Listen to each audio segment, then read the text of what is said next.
Я молюсь, чтобы время теория полностью прошла. Сделай нам подарок в это 3000-летие. Сделай нам подарок. Я молюсь Тебе, сделай нам подарок. Явление себя, чтобы мы больше не рассказывали о Тебе, но чтобы мы проявили людям Тебе, чтобы люди видели Тебя, видя нас, чтобы мы настолько близки с Тобой ходили, чтобы мы знали Тебя лично. Сделай это подарок для Украины, чтобы это не было в единственном числе, чтобы это было множество народа, которые будут знать Твое лицо, которые будут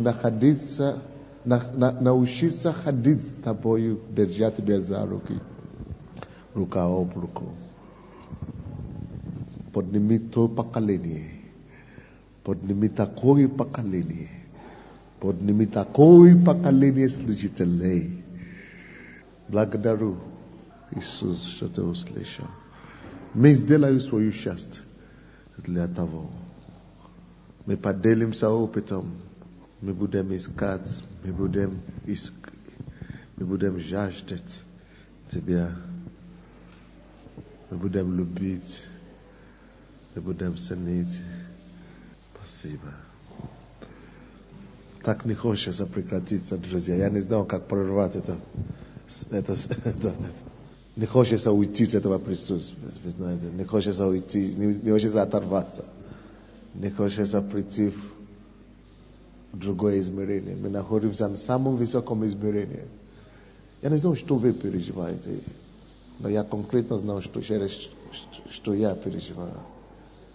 Я конкретно знаю, о чем я говорю. Как хотелось бы, чтобы это стало в достоянии каждого, когда мы становимся близкими с Иисусом. Было время, когда я думал, что неужели это возможно и для меня когда-то. Было время, каждый из нас проходит процесс развития.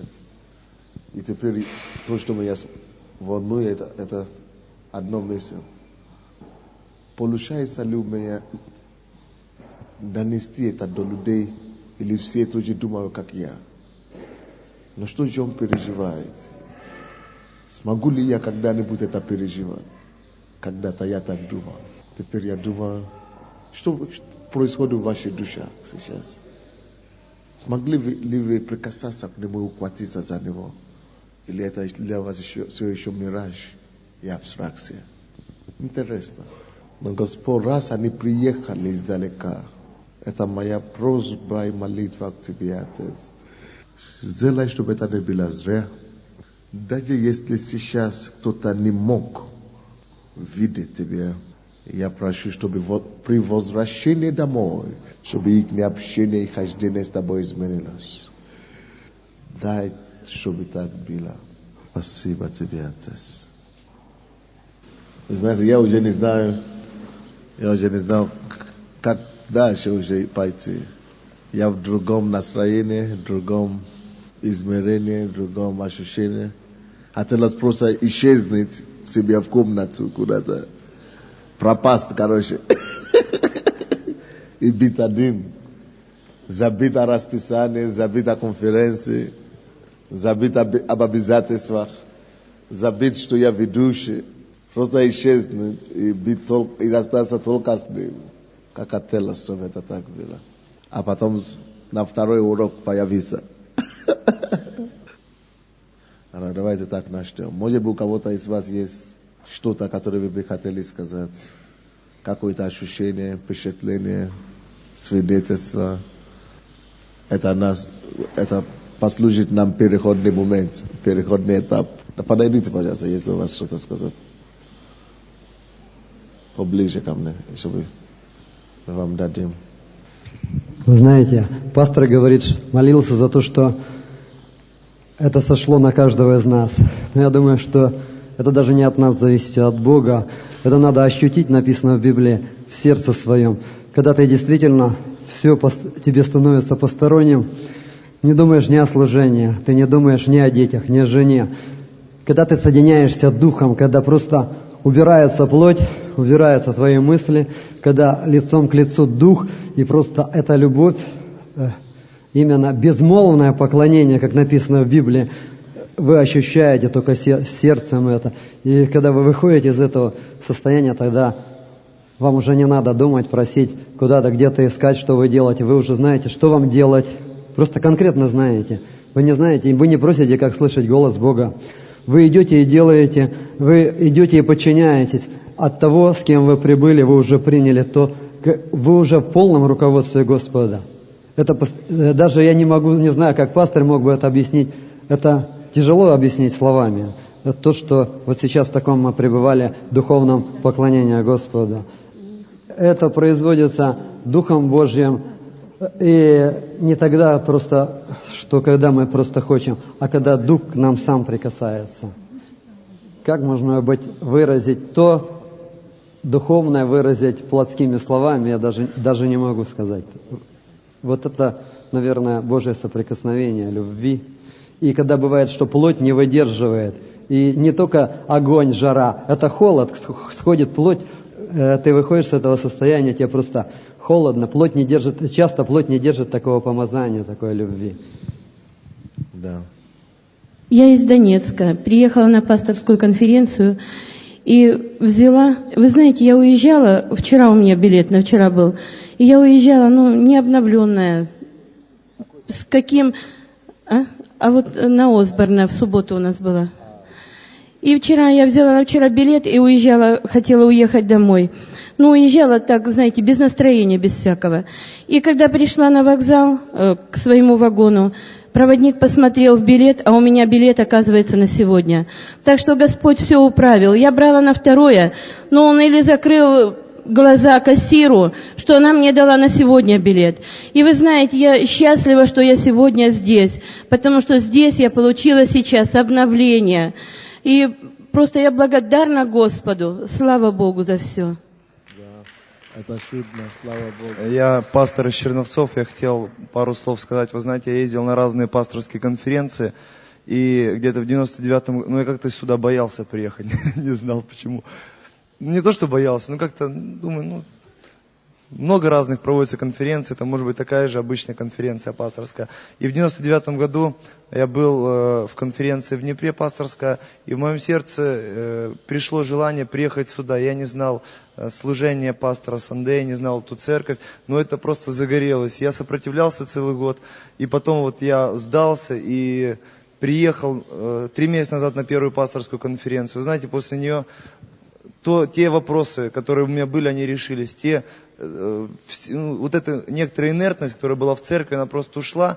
И я понял, что даже не просто то, что я много стоял в молитвах или в постах, а просто я как-то ближе познал Бога, больше стал в Него верить, просто через эту конференцию. И, вы знаете, у меня просто голова кругом пошла из-за того, что сколько движения Божьего пришло в жизнь после этой простой конференции. И я уже приехал несколько служителей из нашей церкви приехали. Буквально, вы знаете, я приехал, я помолился за этих людей, рассказал. И очень сильное Божье движение пришло, изменение просто в церкви колоссальное пришло. Слава Господу за это служение, слава Господу за все. Да, вы знаете, я иногда просто так удивительно, сколько служителей на Украине мучаются. Вы знаете, как эти конференции называются? Называются пасторские семинары. Я просто не пишу их, но это называется вообще-то как быть пастором без слез. Но сколько людей еще плачут служения по Украине? И люди приезжают с России, с Беларуси сюда. А с украинцы даже не знают, что даже такая церковь здесь есть. Даже в Киеве некоторые люди знают, что да, церковь Сандея, там большая церковь. А сколько у них там? Мы не знаем. А что там происходит? Мы не знаем. А когда что? И они мучаются, бросают служение, получают стресс, проблемы в семьях. А люди даже жажда, от жажды зависит. То жажды, то получают. Вы знаете, эта конференция, я дал указание, я сказал на нашем духовном совете, что не должна быть эта конференция пасторская, потому что Осборн и так далее, что мы все будем только на Осборне. Но потому что мы уже запланировали год вперед, наш офис, у нас духовный совет и администрация, разные органы. То есть кто-то должен бы передать офису, то есть администрации из духовного совета. И мне передали, или передали кто-то, но они уже заправили, по автоматически, потому что администрация и офис работает само по себе, как часы. И когда я очнулся, я даже думал, что уже отменились. А кто-то, один пастор мне сказал, я приезжал к вам в июле. Я говорю, хорошо, Осборн будет. Я говорю, нет, я же получил ваше приглашение, что пасторское будет. Какое пасторское? Я говорю, нет, не должно быть. Я звоню в офис. Кто-то что вы что, рассылали пасторское? Ну зачем? Мы же говорили, что нет, не должно рассылать, говорят. Хорошо, выясню. Еще один пастор мне звонит через 2 дня. Мы получили ваше приглашение. Мы хотим приехать. Я не понял. Тогда я уже понял, что не надо выяснять в офисе, они уже просто свою работу делают исправно. И Дух Святой работает с ними. Значит, кому-то нужно было это. И сейчас мы почти уже потеряли первый урок. Но не потеряли. Вот это то, что у нас сегодня было. Наверное, более ценно, чем то, что будет вообще. Я не знаю, если вы получили прикосновение, то вы понимаете, о чем я говорю. То есть, это вот нужно было, чтобы отойти от всех ваших трудов, извините, от всех ваших усилий и от всех ваших, того, что вы прошли через этот год и так далее. Просто все, Бог дает вам шанс начать просто новой энергии, новой силы, новое вдохновение. Так здорово.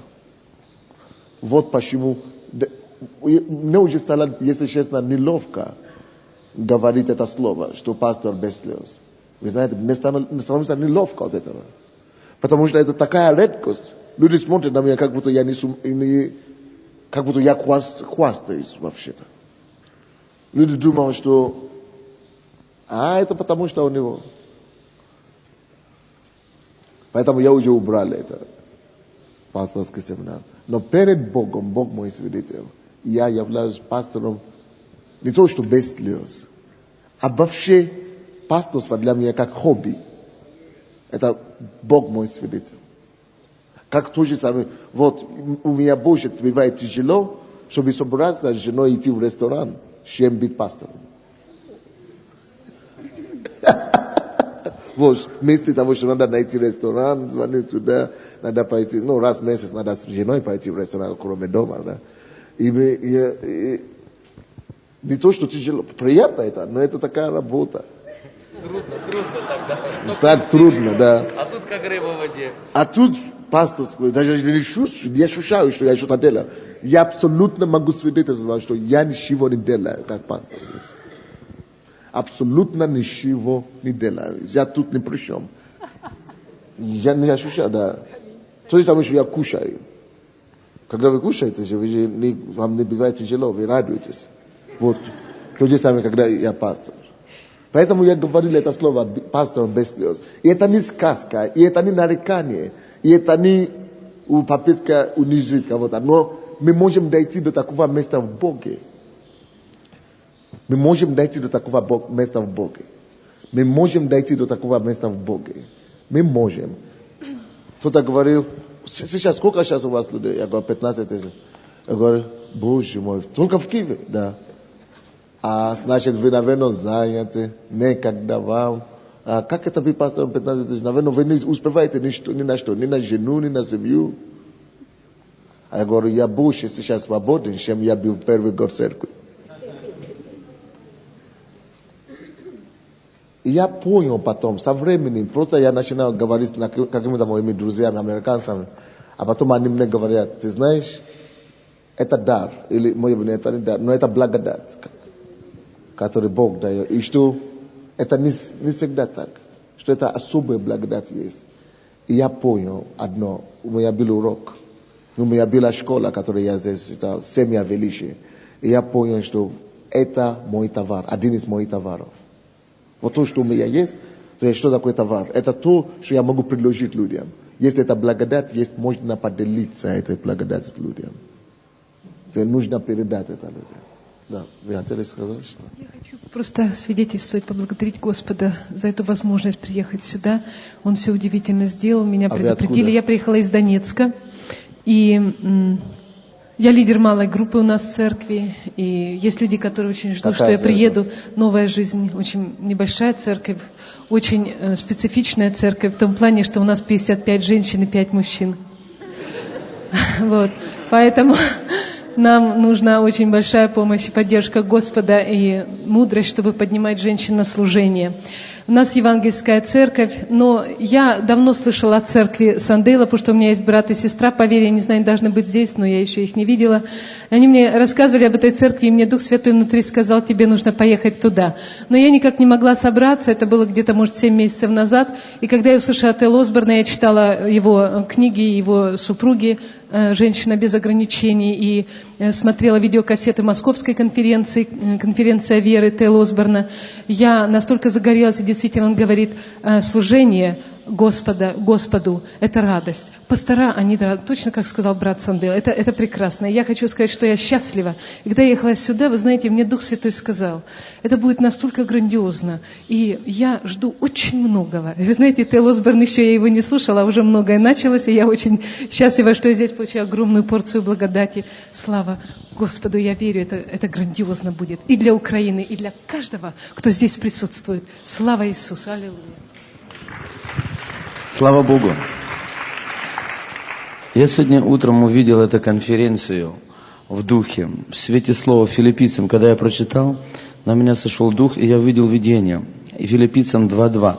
«То дополните мою радость, имейте одни мысли, имейте ту же любовь, будьте единодушны и единомысленные». Мы можем быть единомысленные, но мы можем быть не единодушные.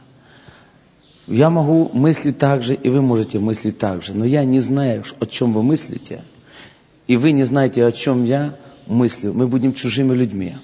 Но если я поделюсь с вами своими мыслями, и вы поделитесь со мной, что в вашей душе, мы будем единодушны. И я увидел эту конференцию, что поломаются какие-то барьеры. И эта конференция откроются души. И мы будем одной душой с Богом и друг с другом.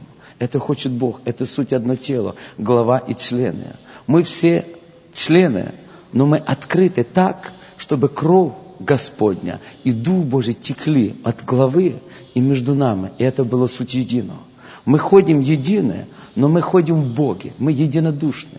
Сатана какие-то строит барьеры боли, непонятности, самоуничижения, умоления и другие неверия. Эти барьеры отчуждают нас от жизни. Но когда ломаются эти барьеры и открываются людки, тогда течет кровь, живая кровь Иисуса, живая плоть Иисуса, живой Дух Иисуса. И это просто идет циркуляция, и ты просто живешь Богом, живешь небом, и ты одно целое с Ним. Вы знаете, мы так в этом нуждаемся. Иисус Христос, Он проповедовал толпам, это само собой, но Он открывал душу свою. И она написана, и следующий стих мне пришел сразу же. Когда я увидел такую картину, которая ломается барьер, и единство приходит. 15 глава, 15 стих. «Я уже не называю Иоанна, вас рабами, ибо раб не знает, что делает господин его, но я назвал вас друзьями, потому что сказал вам все, что слышат от Отца моего Небесного». Это так важно, что мы пришли сюда, не что-то какое-то там отделение какое-то было, а чтобы мы просто растворились в Его крови, в Его теле, в Его слове, в Его духе и были единодушны, чтобы почувствовать душу Отца во Христе Иисусе, душу друг друга и быть в этой благодати. Я верю, что это дух этой конференции. Когда я пришел, увидел такое, говорю, точно то, что я утром видел, то оно и уже начало сбываться. Уже это помазание почило, и мы стали уже в одном духе. Слава Богу. Я вам скажу, это классно ходить с Богом. Самый большой дефицит нашего времени, это то, что у нас миллионы проповедников, но у нас больше нет Енохов, у нас больше нет Илии, у нас больше нет Авраамов.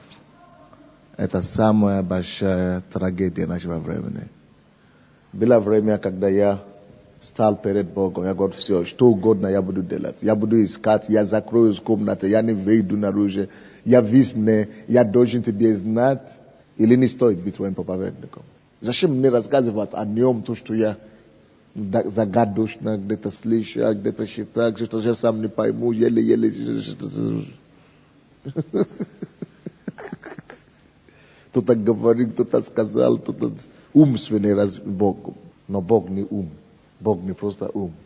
Бог дает нам ум, чтобы мы могли выразить его. Он есть дух. Когда мы его знаем в духе, мы умом выражаем и рисуем его, передаем людям. Можно знать его, как я вот знаю, вижу мою сестру и знаю ее. Вот так можно знать Иисуса. Вот так можно обнять и держать. Когда я вот так говорю, я никого не оскорбляю. Вы думаете, это позитивное, это положительные вещи, я говорю, или это осуждение? Это дает вам осуждение или наоборот ревность дает? Как? Ревность.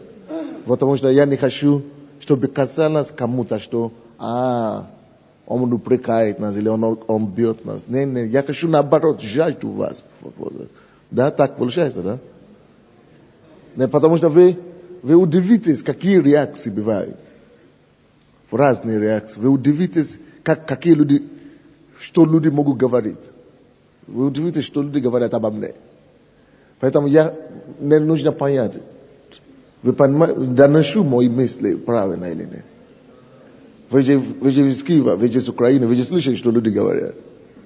Что люди не понимают. Вот я так говорю на другом уровне. Честно говоря. И это не хвастовство. Каждый говорит и ведет себя настолько согласно, насколько он знает, что ему открыто. Поэтому, когда я говорю, многие люди думают, что это хвастовство или гордость.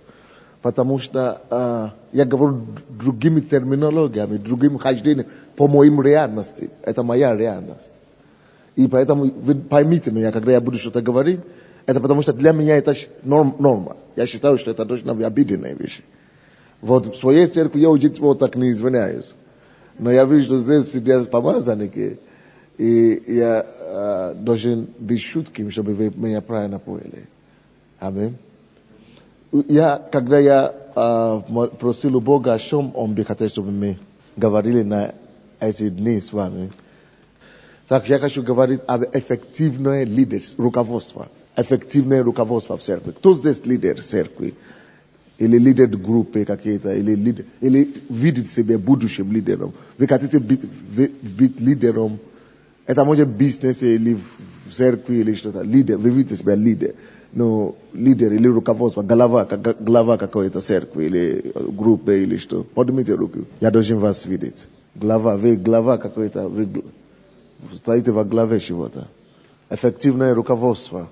Позвольте мне заявить вам, друзья, вот таким вещам вы должны привыкнуть, что все зависит в руководстве и в строительстве, в любом строительстве, в любом предприятии.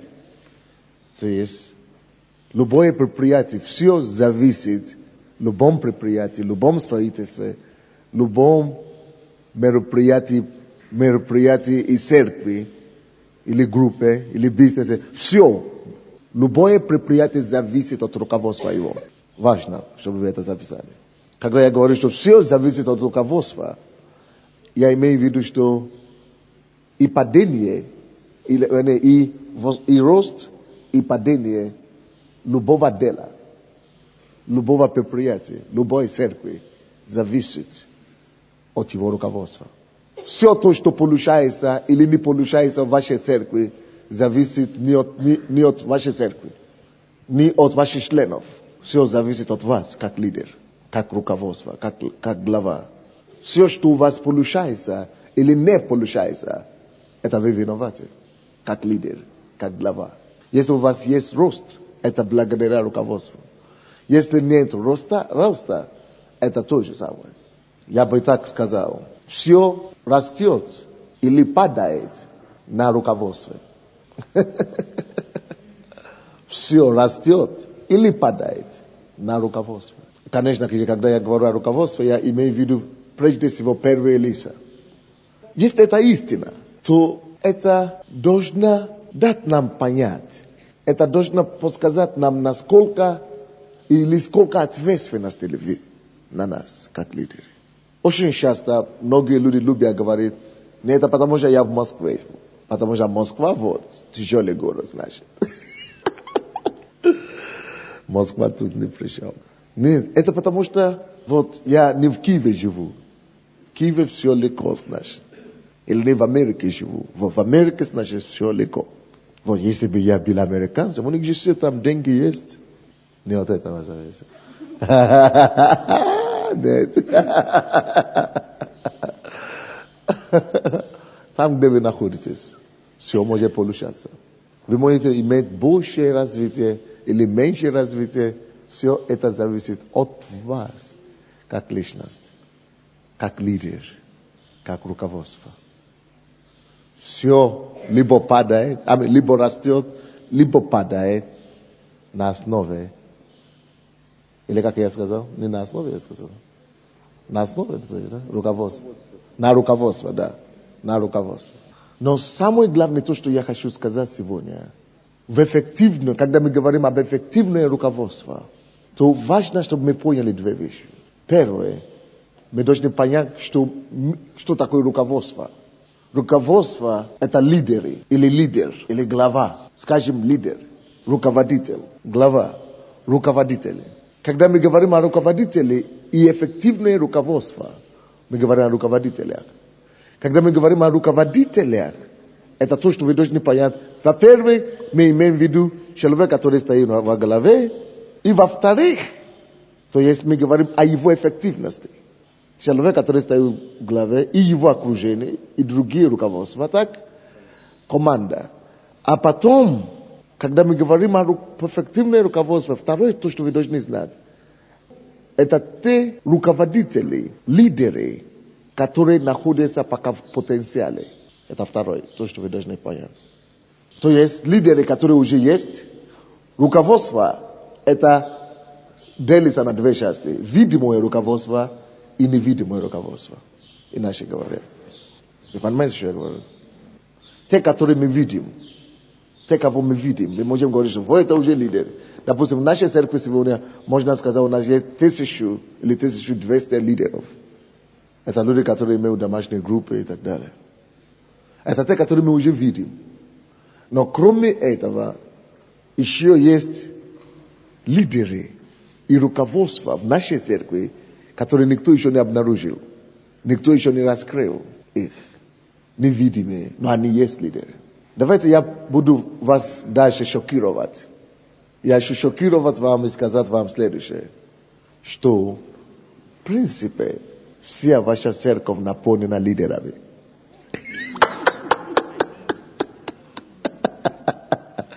Руководителями, но невидимые в абстракции. Вся ваша церковь наполнена лидерами. Измените этот менталитет. Помните, когда мы были в миру, кто-то говорит, я вообще-то такой, а это у меня жена лидер. Знакомая.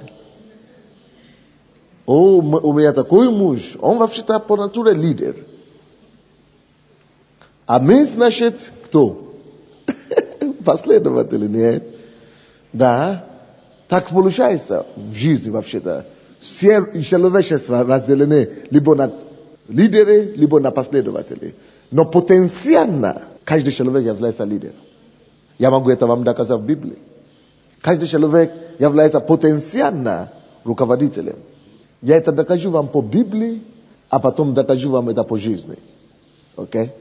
Бытие, 1 глава. Я одно дело понял о Бытие, 1 главе. Это то, что 1 и 2 глава, что все там написано. Все последующее Библии уже там. Почему?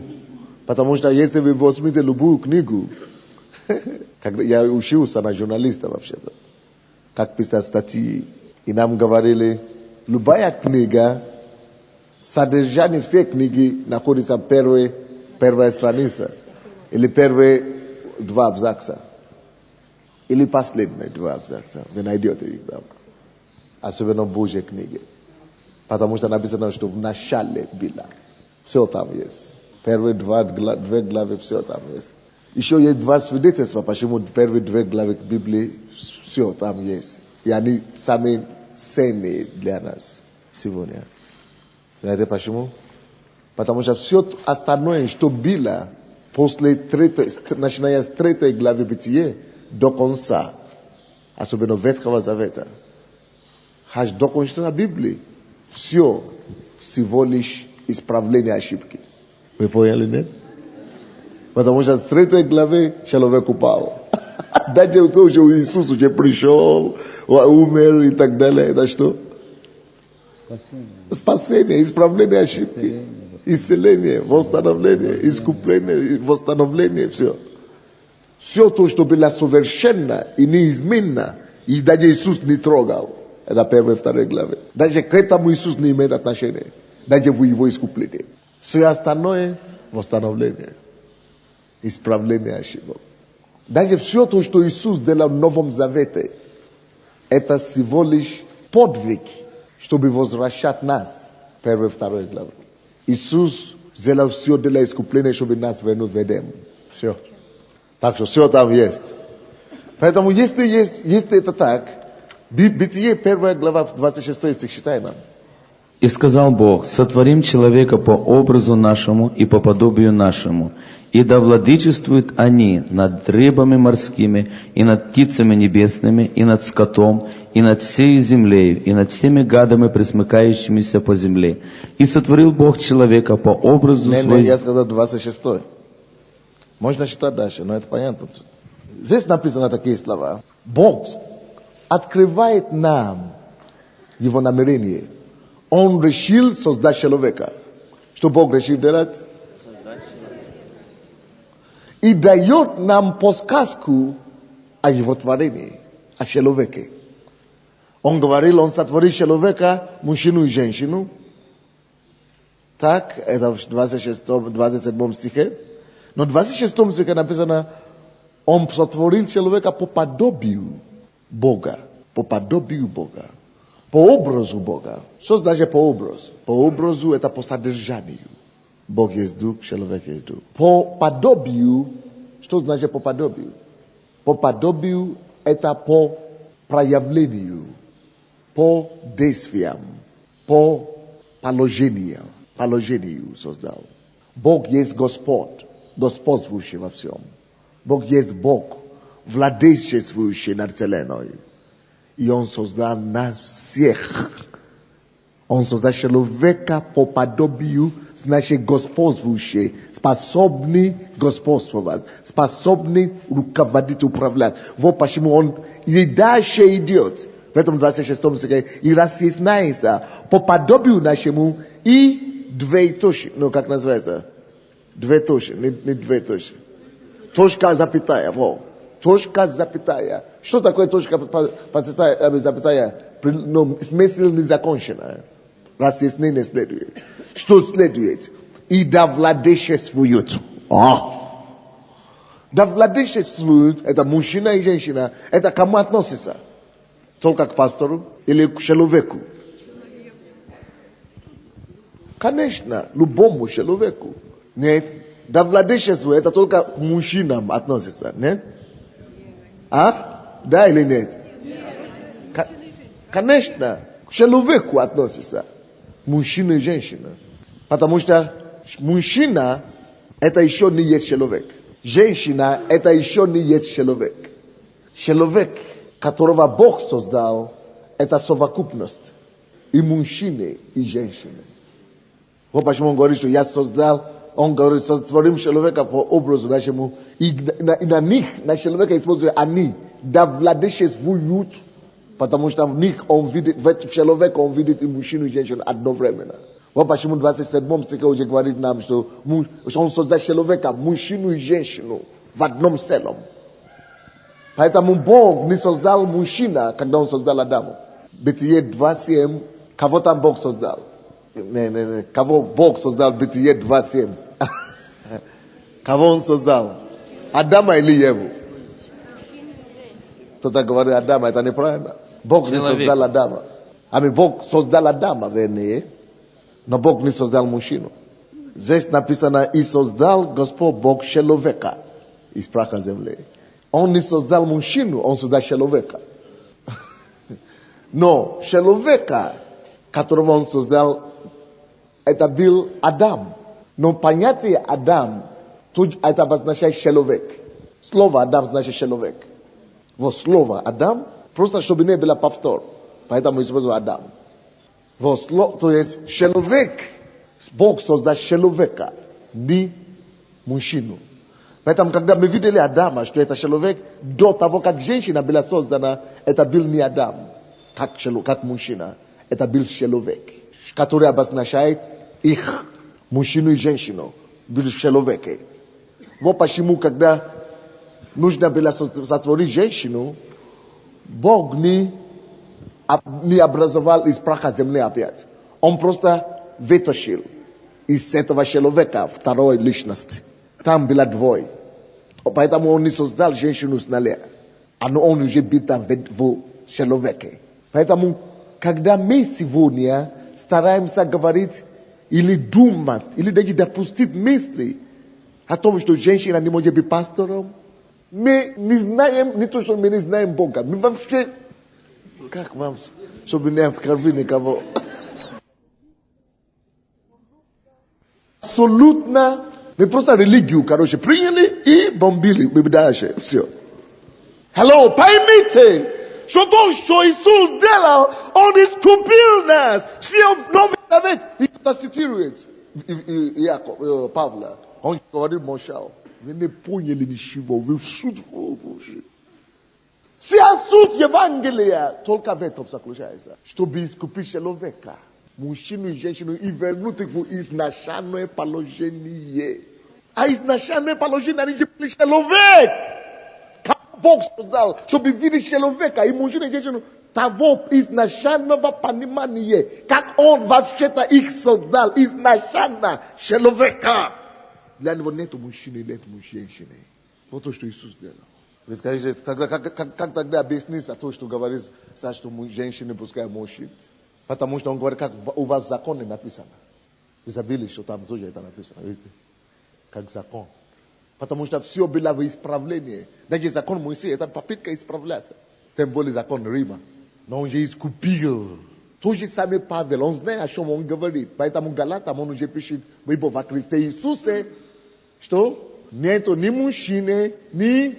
А мы уже принимаем его, мы уже забываем, что это он тоже сказал это. Уже забываем это, не.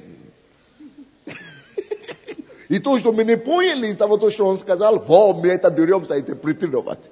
Провозглашать для него то, что мы не поняли. А почему он там сказал, мы не знаем, но не ясно. Мы не поняли. Поэтому он же не сказал, что во Христе Иисусе женщины не должны говорить. Он так не сказал. Но он говорит, во Христе Иисусе нет женщин, нет мужчин. Потому что Христос Иисус это изначальное возвращение в изначальное оригинальное процессе. Поэтому во Христе Иисус это значит, что вы теперь как Бог оригинально задумал. Поэтому, когда мы говорим о руководстве, это значит, что и мужчина, и женщина могут быть равны, одинаковые во всех планах общества. Они оба были созданы изначально, согласно Бытие 1 главе 26 стих, чтобы они оба, как личность, как человек, господствовали и владычествовали. Бог может ударить вам по голове. Слава Богу, что Он не такой. За то, что вы умоляли Его промысел. За то, что вы унижаете Его дело и достоинство. За то, что вы не посчитаетесь с Его мнением. За то, что вы искажаете, или как это говорит, искажаете Его достоинство, и Его престиж, и Его слово. И умоляете, и уничтожаете Его творение. Слава Богу, что я не Бог. Поэтому, когда мы говорим о руководстве, мы, мужчина и женщина, были созданы, чтобы владычествовать. Посмотрите 26 стих еще раз. И вы увидите что-то интересное. Написано, чтобы владычествовали над сею землею. Вот наша цель. Мужчина и женщина, мы созданы, чтобы владеть над землей. Поэтому, когда Бог спасает нас, Он привел нас обратно в церковь, чтобы мы могли научиться быть оригинальны, возвращены в изначальное положение, где мы опять учимся. В церковь. Это то место, которое восстанавливает нас, которое сворачивает нас и научивает нас быть таким, как мы должны были быть изначально.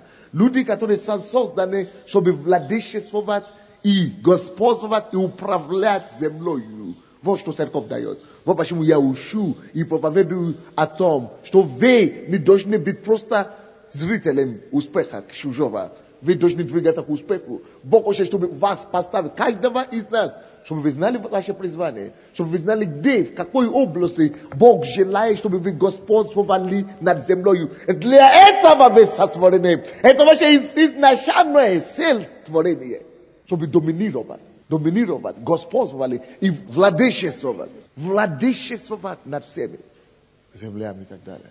Он говорит, что владычествуйте над теми, примескающиеся по земле, над всеми примескающиеся по земле, над всеми то, что ползает по земле.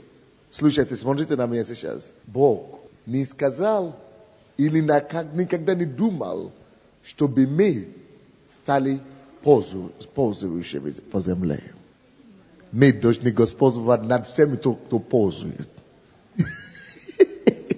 Но часто, к сожалению, это мы уже стали ползающими по земле. И другие господствуют над нами. Это не изначальная сила Бога. Скажи кому-то, я не создан, чтобы пользоваться по земле. Я создан, чтобы владычествовать над ползающими, над примескающимися по земле. Вот почему, друзья, вот почему написано там, вот почему там в этом списке написано ползающимся, да, над ними тоже ползающие, над ними тоже господствуют, но не над человеком. Человек, или мужчина, или женщина, они должны господствовать. Над никем из них никто не имеет господствовать, не имеет права господствовать. Вот почему 1 Петра 5 глава, когда Петр говорит пастырям, он говорит им, пожалуйста, не господствуйте над наследием Божьим. Это не наше призвание. Мы должны учить и научить их господствовать над землей. Вот почему прежде чем человек мог господствовать над вами, он сначала делает вас ничтожными. Он сначала делает вас ползающим.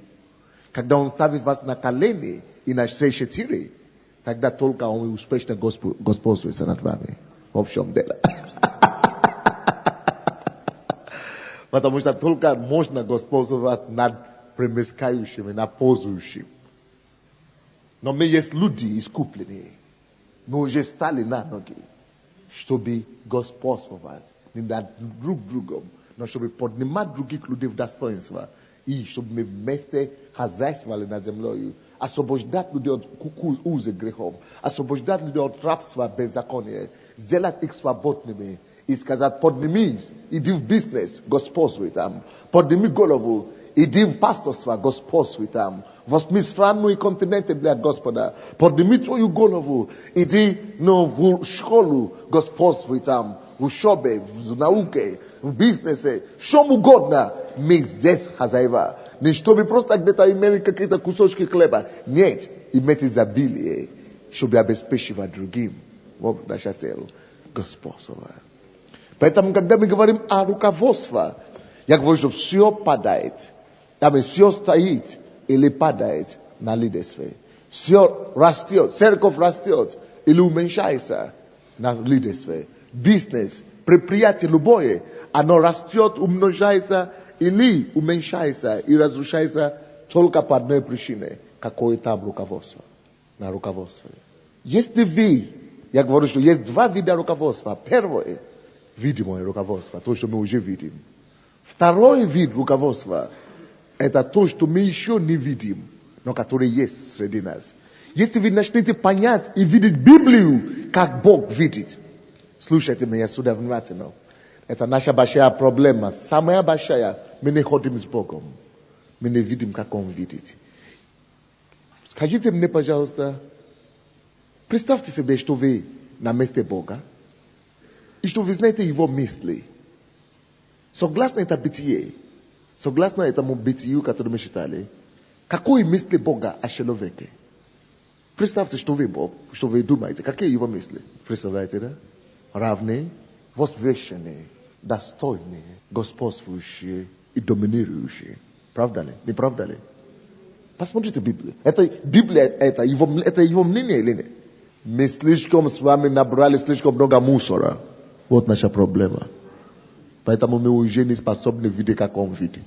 Если мы начинаем видеть так, как он видит, мы бы видели, что всех наших людей потенциальные лидеры.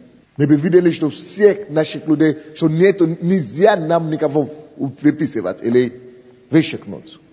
Все достойны, все способны на что-то великое. Это моя задача. Я сказал, через 10 лет, если люди, которые ходят в нашу церковь сейчас, будут ходить и слушать меня, я сделаю.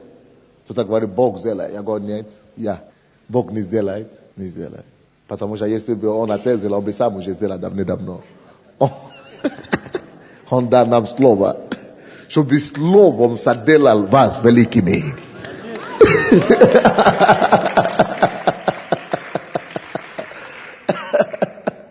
Это он не связал вас, нет? Поэтому я думаю, если кто-то будет слышать меня, через 10 лет и будут делать то, что я говорю, просто практиковать. Мы станем самыми великими на этой земле. Самые великие люди, самые уважаемые люди будут ходить в эту церковь. Не потому что они покаются, нет, из этого. Если они будут только слушать то, что я говорю, и жить по тому, что я учу, я это знаю. Это не космос, это знание Бога. Это видеть, как Он видит. Ходить с Ним. Потому что мы поможем им открыть глаза. И когда их тоже глаза откроются, они захотят владычествовать над землей. Потому что они будут знать, что для этого они созданы были. К этому они призваны были.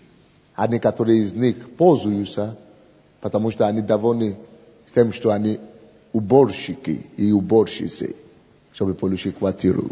Поэтому другие и владычествуют над примескающимися по земле. Скажите, что я искуплен, чтобы пользоваться больше. Чтобы больше не пользоваться. Чтобы больше не пользоваться. Вот почему Бог утверждает нормальный порядок в церкви сейчас. Чтобы каждая душа была покорна выше стоящей душой. Боги, нигде мы господствуем и доминируем, а где это руководство Божье уже предоставлено, чтобы тебя освободить и поможет тебе тоже стать руководителем и найти твое наследие. В общем, что такое лидер во Христе Иисусе? Руководство. Развязывать, открыть глаза и сделать тебе владычествующий на земле также. Вот что такое. Почему каждый из нас должен быть под кем-то, кто понимает, куда он идет, кто понимает жизнь, и кто тебе помогает состояться, кто укрепляет твои мысли, кто тебя поднимает на ногу и говорит, что ты можешь, кто тебя бросает вперед цель и говорит, что иди туда, расширяйся, растянись больше, ты можешь. Вот почему Бог говорит, что ты не можешь сам по себе. Поэтому каждая душа должна быть под кем-то. Вот почему Христос, когда Он был здесь на земле, Он сам должен быть покориться Отцу, чтобы Он мог расшириться до возможности Отца. В чем дело. Поэтому Он только мог говорить, что я делаю только все то, что я могу видеть у Отца делающего. Пока Он не покорится, Ему не сможет видеть то, что Он делает. Пока Он не увидит, Он не сделает. В чем дело. Должен быть кто-то над тобой, кого ты видишь, руководство. Поэтому мы, как руководители, видимые руководства, мы существуем только для одной цели.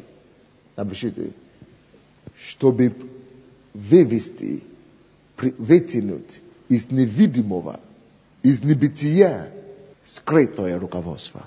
Вы понимаете, что я говорю, да? Может, лучше по-русски сказать. То есть мы существуем не чтобы господствовать над наследием Божьим, чтобы обнаружить их для мира. В общем дело. Это понятно, нет? Поэтому люди, которые ходят в нашу церковь, особенно с самого начала, они постоянно видят, что я постоянно такой пастор, что я ободряющие проповеди, какие-то проповеди, которые, поднимает, которые ободряет, которые воодушевляет. Потому что это моя миссия, это мое призвание как руководитель.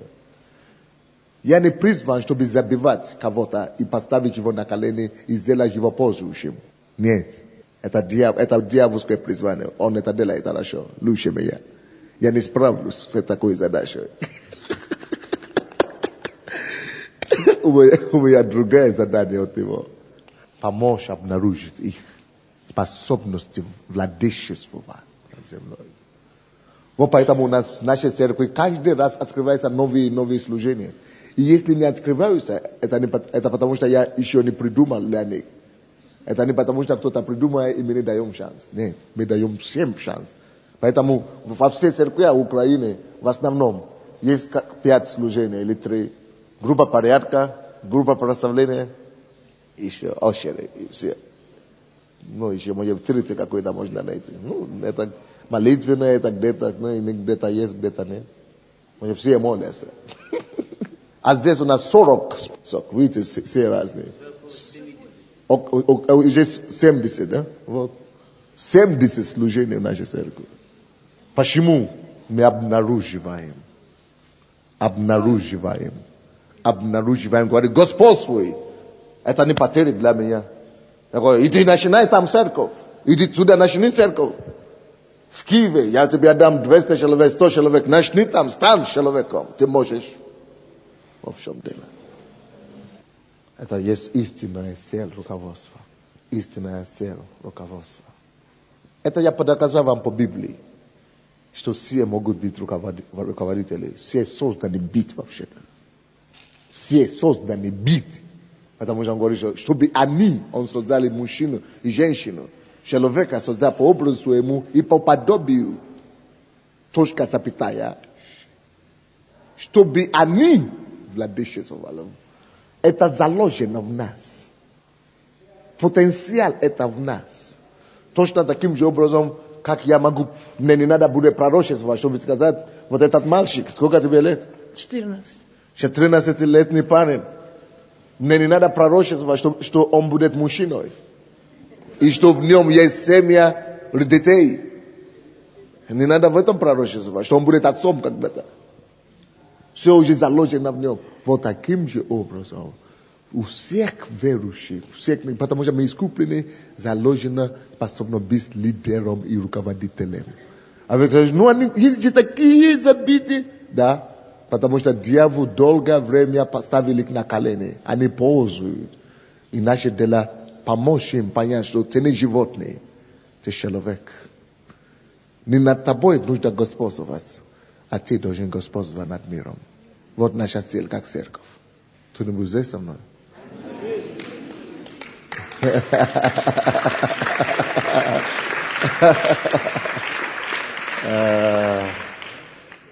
Я вам это докажу. Все люди, лидеры, руководители. Знаете, откуда я знаю? 26 лет это уже библейское доказательство. Теперь я хочу дать вам доказательства жизни. Каждый день. Кто из вас здесь есть мужья? Встаньте, пожалуйста, на ноги. Кто из вас есть и мужей, руководители на работе? Руководители на работе. Вот вы уже руководители, так? Вы начальники. Вы уже проявились как руководители. Кто из вас имеет кто-то над ним? Вы не руководитель. Вы работаете у кого-то или под кем-то. Кто-то есть над вами. Хорошо? Вы мужчины, но есть кто-то у вас. Вы мужья, но есть кто-то над вами еще на работе или кто-то старше. Иди сюда. Над ним есть кто-то. Допустим, в церкви, допустим, на работе, он не есть руководитель. Он может быть исполнитель. Слушайся так и делает. Над ним есть лидер. И мы можем говорить, на работе он же не начальник. Есть, он только исполнитель. Это на первый взгляд. Но когда он приходит домой, у него есть дети, есть жена, он становится кем? руководителем над женой, над своим домом. Это естественно. Потому что он глава семьи. Так? Кто из вас здесь жен? Представьте, пожалуйста, мужчины. Жены, встаньте, пожалуйста. Жены, у кого есть дети. Жены, хорошо? У вас есть муж? Идите сюда. Муж, руководитель вашего дома. Аминь. Хорошо. Но вроде бы жена, да? Но это жена. Я же никто. Я же жена только. Муж глава. Но кто из вас знает, что и она руководитель? У вас есть дети? Есть. Она руководитель над детьми. Дети вас слушают? Обязательно. Представьте все. Что я имею в виду? Все есть руководители. Потому что руководство, напишите, пожалуйста. Руководство – это влияние. Это способность вести кого-то за собой.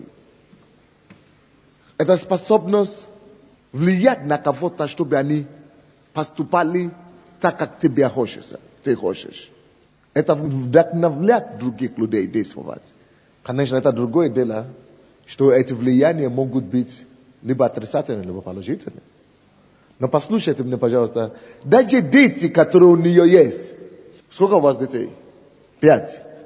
Кто из вас знает, что среди этих детей, если 5 детей соберутся, один из них есть лидер? Старший, да? Хорошо.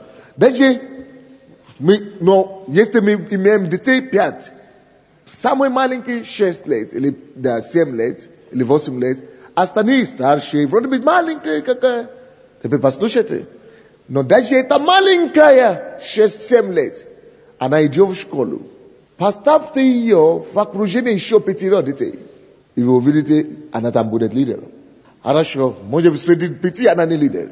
Поставьте ее среди 2. Она влияет на кого-то. И тот тоже влияет на него. Лидер.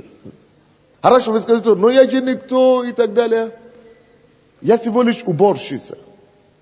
Даже уборщица лидер. Откуда мы знаем? Я вошел сегодня сюда в зал. И я хотел пойти в туалет. Может, кто-то тоже попал туда. Ребята, идет уборка, пожалуйста, подождите. Лидер. Аплодисменты. Я.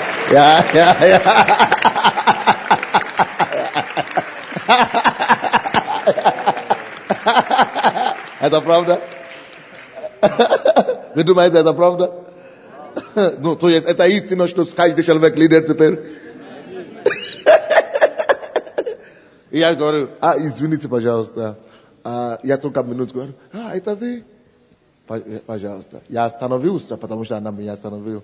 Я пастор, она меня знает. Но когда она заметила, что это я, она позволила. И когда она позволила, я пошел. Когда она сказала нет, я остановился. Понимаете? Даже жена тоже лидер дома. Даже если нет детей. Почему? Потому что она говорит, когда нужно идти к столу. И он слушается.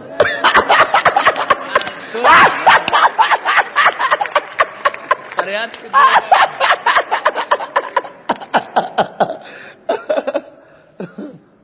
Вы думаете, но я никто, я никакой не лидер. Я всего лишь бармен, или как, те, которые подают, официант. Я всего лишь официант. Ну, какой же я тогда руководитель? Официант. Когда ваши клиенты, миллионеры приходят, вы даете им приказ, идите, присаживайте там. Они слушаются вам. И вы говорите, подождите, пока я принесу вам. И они слушаются. Вы руководите. И ждут. Вы требуете у них дать вам деньги, рассчитать, сколько платят. Они рассчитывают. Хорошо. Давайте, спасибо. Вы босс.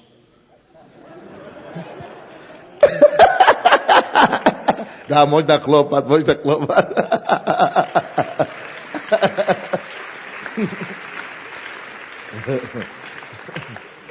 Поэтому я говорил вам о 2 видах руководства. Лидеры, руководители. Видимые и невидимые. но всеми есть руководители потенциально.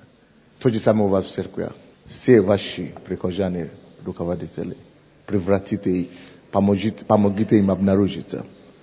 Помогите им что-то делать, помогите им найти свои способности, что они могут делать, где они могут применять себя, где они могут что-то делать, где они могут реализоваться, где они могут состояться. И помогите им стать на ноги и перестать ползать. Это классно, нет? Поэтому все, когда я говорю, что все растет, поднимается или же падает на руководстве, это не только на видимое руководство. На руководство. Это не только все зависит от видимого руководства. Да, все зависит в конечном итоге от видимого руководства, но не только от него. Это только еще зависит от видимого руководства, которое не способно обнаружить невидимое руководство. Поэтому, когда невидимое руководство не занимает свои места, все падает или стоит. Вы понимаете меня? Все либо стоит или падает. В худшем случае. Поэтому мы, как руководители, должны обнаружить, кто мы. Наша роль, наша позиция. Вот почему у нас сейчас в нашей церкви есть система домашней группы такой, чтобы каждый стал лидером. Мы перестаем считать членов теперь, мы начинаем считать лидером. Потому что это более библейски. Воздействовать господствовать всех призваны быть. Владычествовать. Так, поэтому структура нашей церкви должна отражать это. Божьи мысли, Божьи взгляды. Только нашей церкви, только пенсионерам и пожилым, которые считают, что они не способны, что они не могут, только тем я делаю исключение. Вы знаете почему? Потому что если они сами считают, что они уже пожилые, значит они уходят. Пускай дают место новым. Новорожденным. Поэтому мы их не будем винить. Но, по крайней мере, мы рады заботиться о них. Итак, что-то еще хотелось бы успеть сказать вам до часу. Я это закончил в час. Я... Есть 3 способа становления лидера или руководителем. Есть 3 способа, как можно стать руководителем. Или есть 3 способа, как люди становятся в этой лучше, как становятся руководителем. Может, не становятся, но есть или 3 вида. Я не знаю, как вы напишите, как хотите. Но 3 способа и 3 вида лидера или становления на лучше. Допустим, что я хочу сказать? Некоторые говорят, вот, лидер рождается. Вот, лидер, но есть кто-то рожденный лидеры. И действительно есть такие. Я не хочу отрицать. Есть рожденные лидеры. Кто из вас знает, что есть рожденные лидеры? Есть. Поэтому напишите это. Первая группа. Первый способ, как люди становятся лидерами. Некоторые становятся лидерами, потому что они действительно рожденные лидеры. Однако, никто не может стать, даже если он рожденный лидер, никто не может стать эффективным лидером, даже рожденные. Рожденные лидеры становятся эффективными лидеры. Или рожденные... Рожденные лидеры могут стать эффективными руководителями. Вот так пишите. Рожденные лидеры становятся эффективными руководителями только когда они еще плюс тому и учатся, только если они будут учиться, практиковаться, тренироваться, то есть дисциплинировать себя, тогда они становятся руководителем. Потому что есть разница между лидером и руководителем. Вы понимаете, что я сейчас говорю? Так что вот то, что я говорю, это 3 способа, как люди становятся руководителями. Это так, я хотел сказать 3 способа, как люди становятся лидером. Но нет, 3 способа, как люди становятся руководителями. Есть рожденные лидеры, которые у них уже есть задаток, все есть у них, чтобы стать руководителем. Но кроме заложенных Богом способностей, что еще им нужно? Во-первых, что? Учиться сначала учеба, потому что если нет учебы, не будет практики. Значит, сначала учеба, а потом практика, а потом тренироваться, а потом дисциплинироваться. Тогда можно стать руководителем. Следующий способ, как люди становятся руководителем. Это люди, которые мы называем руководители, которые стали руководителями, потому что они обучали себя. Они тренировали себя, они научились и учились на это. То есть люди, которые были просто обыкновенные люди, которые не имели никакие задатки или какие-то это самые способности особые, но они увидели хороших и способных руководителей и лидеров, они увидели хороших, способных лидеров, они общались с ними, учились у этих хороших лидеров, или учились или поучались у них, у этих хороших лидеров. То есть, либо учились, то есть эти хорошие лидеры учили их, или они сами учились через наблюдение, то есть поучались. То есть. Их примерами, да, теми примерами. И таким образом преобразовали себя в лидера через учение, практику, тренировку и дисциплину стали руководителями. Я считаю, что я такой. Может быть, не такой совсем, но я не думал, что я рожденный лидер. Может быть, да? Может быть, я рожденный. Я думал, да, наверное, что-то такое было. Рожденный, да? Но не знаю. Да, от Бога, да, от 100%. Но все рождены от Бога быть лидерами.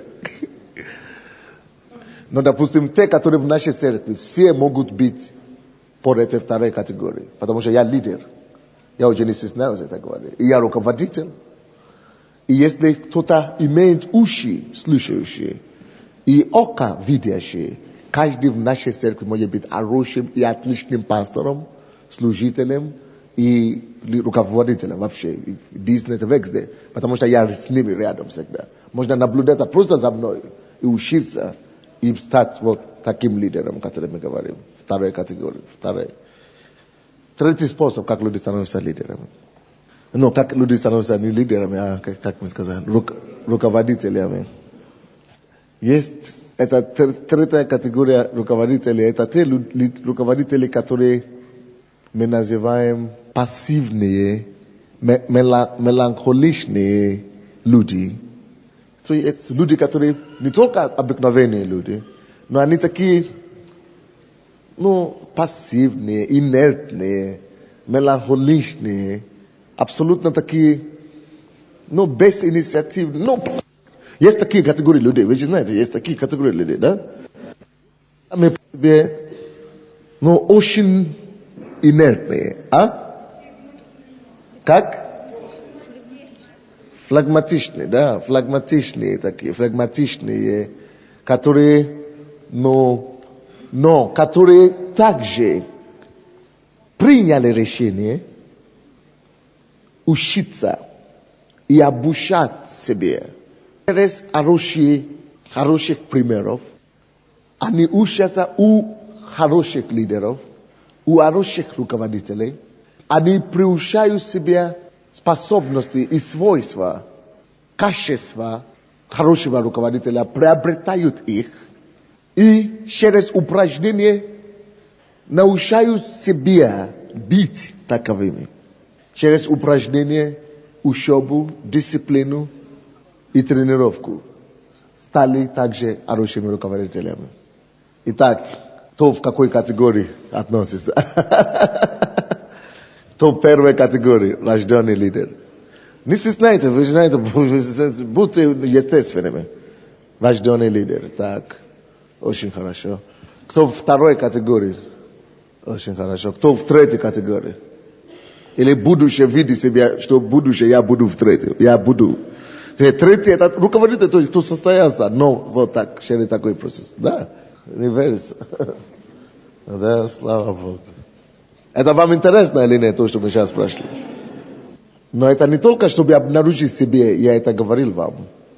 Но я это все говорю вам, чтобы вы знали, что в ваших церквях есть эти три категории людей.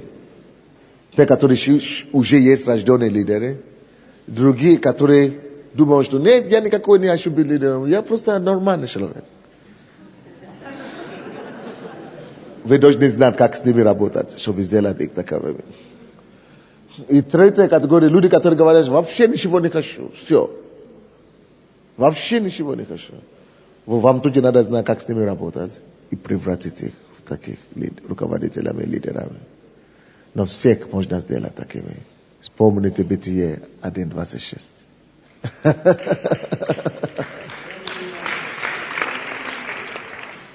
До того, как я закончу, давайте я вам еще одно дам. Продолжать? Если вы готовы черпать. Давайте я еще вам что-то такое приоткрою, маленькую дверочку. Если вы лидер или церкви, или руководитель церкви, или что-то такое, я хочу помочь вам определить свою роль как лидер, как руководитель. Что вы делаете? Что вы сейчас делаете? Чем вы занимаетесь будущим лидером? Вы можете даже не знать этого. Вы что-то делаете, конечно, да? Вы ведете церковь, вы делаете бизнес, вы что-то делаете. Но какой вы, где вы находитесь как руководитель? Вот так, вот, лучше. Я хочу вам помочь найти, где вы находитесь как лидер, как руководитель. Местонахождение. Это не правильное слово, но 4 уровня, не уровня, 4 положения руководителей. Положение. Первое положение. Первый руководитель, первая группа, первая категория руководителей. Это люди, которые знают, как делать работу хорошо. Как делать работу, вернее. И делают работу. Если вы из тех людей, которые знают, как делать работу, и умеете делать, может быть, хорошо, то вы есть, можно сказать, вы есть делатель. Вы есть делатель.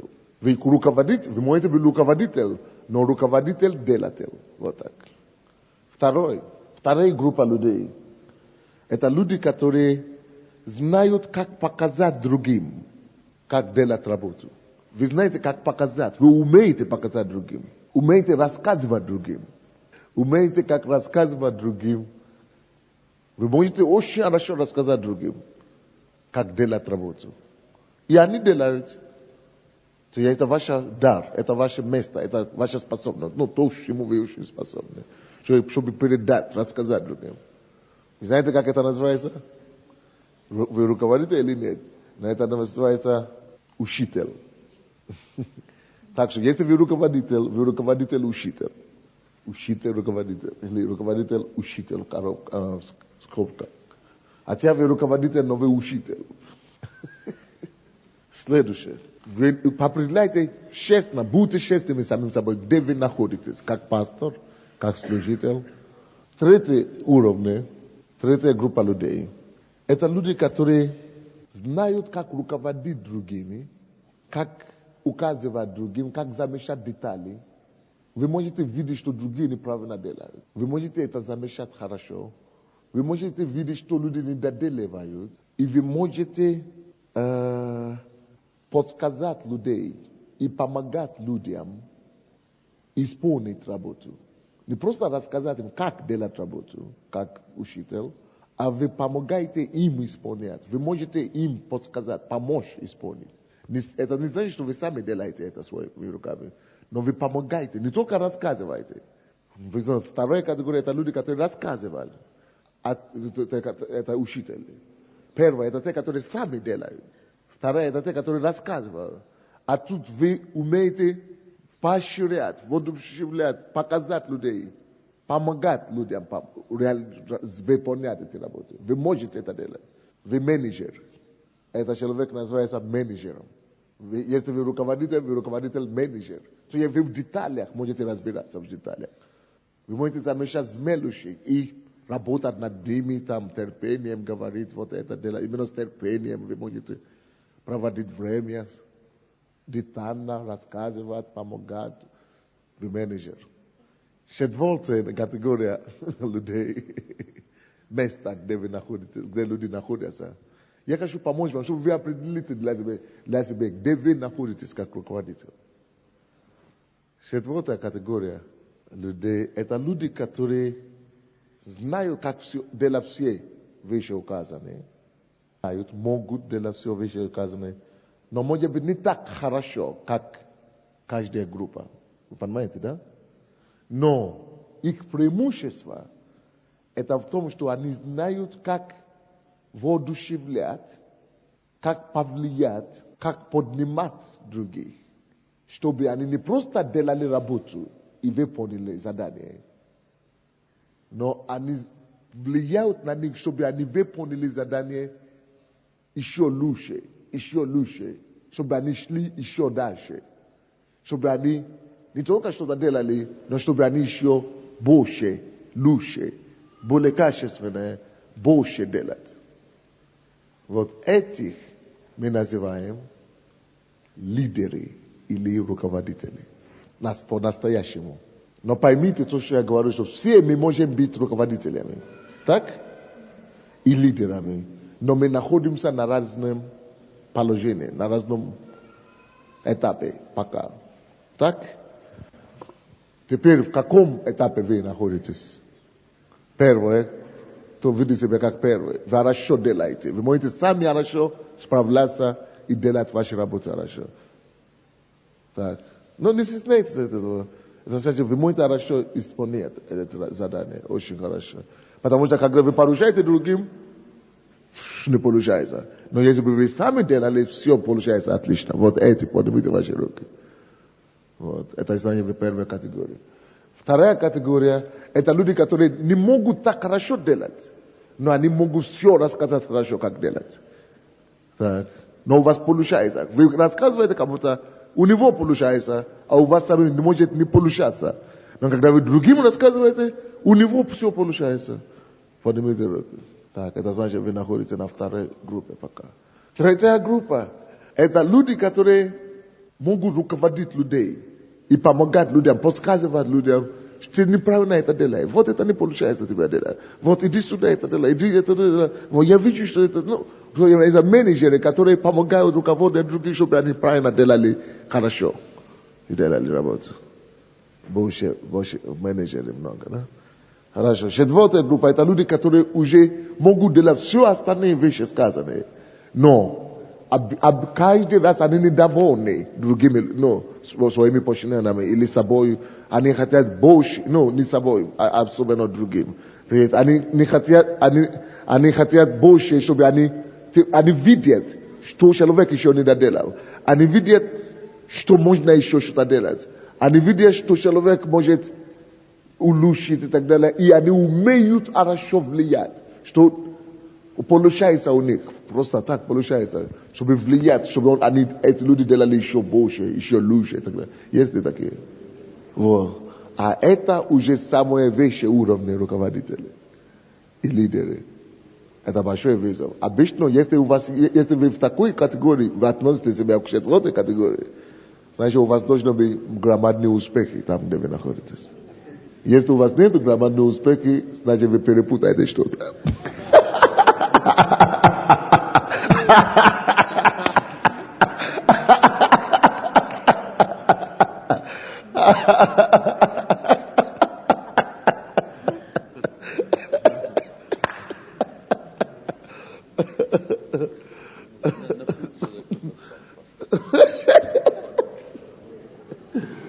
Но все мы должны дорасти до этого уровня. Это значит, что вы знаете хорошо делать все предыдущие и еще умеете улучшать. Теперь, что мы говорили до того, как мы говорили об этом положении? Что мы говорили? О 3 способах становления руководителем. Теперь, кто из вас готов свидетельствовать из наших людей и так далее, или из других людей? Как вы стали руководителем? Как вы стали лидером? Вы же не лидер, вы же не руководителем церкви. Я имею в виду из пасторей церкви. Видите, члены церкви поднимают руки, а генералы скромнейшие. Слава Богу. Наверное, я из тех, которые больше любят делать, чем поручать другим. Вот. Это уже... это уже последняя тема. А я имею в виду предыдущая тема. То есть, как вы стали... Я говорю, что есть 3 Я понял. Да. Как становится лидером? Что мы там говорили?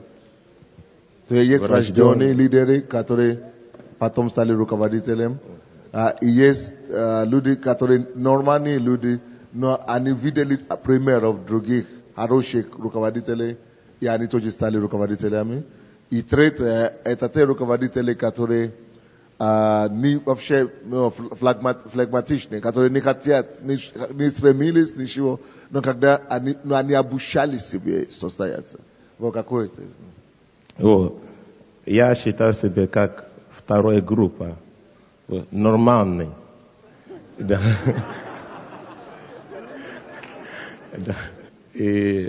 Но я научился просто следуя примеру пастора.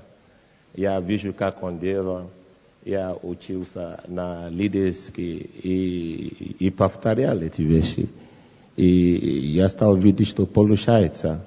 И направлять людей, и поручать, делать, и обнаруживать другие невидимые, которые способны, но из-за того, что им ничего не поручают, они не выявились. И я думаю, что это то, что делает меня то, кем я являюсь сегодня. И ты думаешь, что ты сможешь помочь другим тоже в твоей церкви состояться как руководителем, если ты состоялся? Да, я думаю, я могу помочь другим тем, что поручая, наблюдая за них, наблюдая за их способностями, наблюдая за тем, как они проявляют себя в разных задачах, которые поручаются. Я думаю, я могу помочь. А как по поводу последней темы, положения? Какое твое положение? Ты думаешь, что ты тот, который любит делать, или тот, который любит рассказывать, или тот, который может показывать, или тот, который... Да, я думаю, что я могу показать, я могу учить, я могу видеть ошибки, что то, что человек не доделывает. Но я думаю, что я еще в этом расту. То есть я думаю, я имею качество менеджера тоже. То есть я могу видеть и подсказать. Я имею первый, то есть руководитель делатель, который любит делать. Я люблю, и я даже иногда у меня бывает, что я сам хочу делать, чем поручать другого. Да. То есть это тоже есть. Я вижу, что у меня эти три все есть. Но чтобы сказать, что я уже состоялся, как четвертой категории, я не могу сказать. Из этих трех, где ты больше проявляется? Где ты больше вирус? На данном этапе, я думаю, что у меня еще больше есть делать, больше делать сам. Чем рассказать или показать? Да, но у меня уже проявляется то, что я могу видеть, как менеджер видеть и подсказать. Это очень серьезный уровень. Вообще-то то, чтобы дело хорошо делалось, или структура вашей церкви была хорошо устроена, устройство церкви, вам нужно стать менеджером. Чтобы было устройство церкви, офиса и так далее. А чтобы просто быть руководителем, это еще не гарантирует. Чтобы быть последней категорией, еще не гарантирует, что у вас будет хорошо. Но если у вас будут, если вы хороший руководитель, тогда вы должны уметь воспитывать и поднимать и обнаружить хороших менеджеров. То есть самые ключевые там это менеджеры, если строить. А учителя тоже очень важны. И некоторые люди, они не призваны сами строить, но приехать, они приезжать и учить, показать вам, как это делать.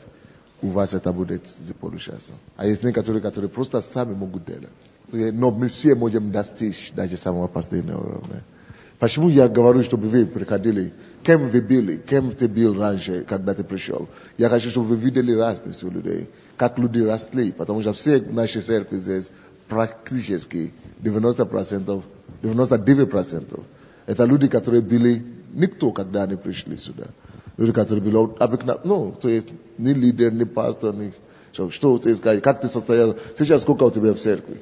По домашним вашим группам. Уже почти 2000 уже. 2000? Почти, да. Где-то 2000 человек в церкви. Но как ты пришел? Как ты вырос до этого? Именно я считаю, чтобы вы свидетельствовали вот так. Как я пришел, как я был, и как я вырос до этого уровня. чтобы помочь другим. То я не просто говорю, а помочь другим, чтобы они знали, что да, я могу сам, даже с нуля, даже с самого низкого стать кем-то, и я могу своих людей тоже вот так поднять. То есть, я говорю, что есть 3 способа, как это делать, а потом есть положение, в котором мы уже сейчас находимся. Да, когда я пришел в церковь, я просто ходил. Тогда церковь, пастор, он начал группу для изучения Библии. И я приходил на эти учения. Это было время, когда я был... Это был большой кризис в моей жизни. Я был в тупике, в принципе. Но я ходил, и церковь началась. И первое мое служение я евангелизировал с людьми, раздавал там трактовки, а потом начал ходить на молитвенные служения. И я знаю по себе, что я никогда не хотел выделяться там. Видите, есть те, которые говорят, что они не рожденные лидеры, то есть они не хотят выделяться. Я говорю, как все, нормальные. Да. И я даже помню, я рассказывал у нас на лидерских занятиях. Я помню, что это было время, когда я приходил на молитвенное собрание, и там вел из Эфиопии Авраам. И это было в Кига, а потом в Ростке. И было время, когда я приходил на молитвенную группу, и я специально опаздывал, потому что я не хотел быть первым там. Он не хотел вести. Вот у вас тоже есть такие все, вот такие вещи, я хотел, чтобы были именно свидетельства подобные. Почему? Потому что есть такие у вас тоже. Но способность ваша, как руководитель, я сказал, видимый руководитель, это обнаружить невидимых руководителей и помочь им состояться. Вот задача. Дальше. Вот, и я думал, пусть или Авраам придет, а потом Валентина Григорьевна там. Я думаю, они придут, пусть они начнут. Там я присоединюсь. Но интересно, как Бог делал, что каждый раз, когда я опаздывал, я все равно был первым там.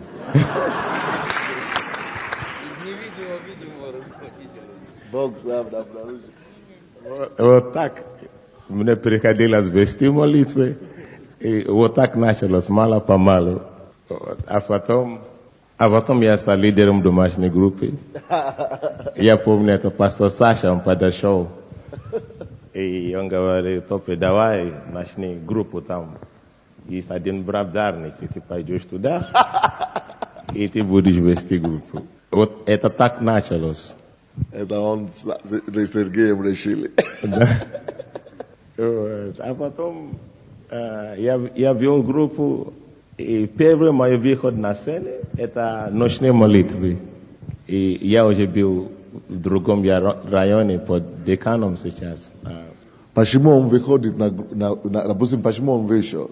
Потому что, допустим, если я видимый руководитель, когда-то я сам вел, и потом помощники вели, но мы хотели создать других лидеров, потом сделали порядок, чтобы районы начали вести, чтобы домашние группы начали вести. Так что люди, которые даже не хотели веселиться, автоматически, если их домашняя группа нужно что-то делать, значит, надо что-то делать. Если их район нужно что-то делать, значит, приходится что-то делать. Вот таким образом мы обнаруживаем скрытые потенциалы. Вы видите, что мы говорим, о чем речь? Создаем условия и побуждаем их. Мы обнаруживаем, короче. Так. Да, и как раз это был наш район Шевченковский. И вот так. И я помню, выходил на сцене. Бог мне помог в этот день. Бог всегда помогает, выручает. Потому что это как раз было время, когда начались эти молитвы брани у Юрия Ивановича. И это был как раз день, мы были там на этой молитве, и очень хорошо молились. И я сразу после этой молитвы пришел в Росток. И то есть, когда я вышел на сцену, было очень хорошо, потому что я думал, я был в духе.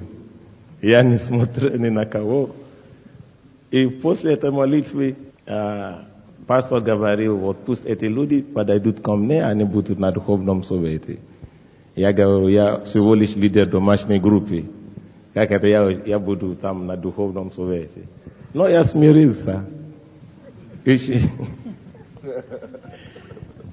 И вот так через время, наверное, через год уже я стал пастором. И я всегда думал, лидер домашней группы.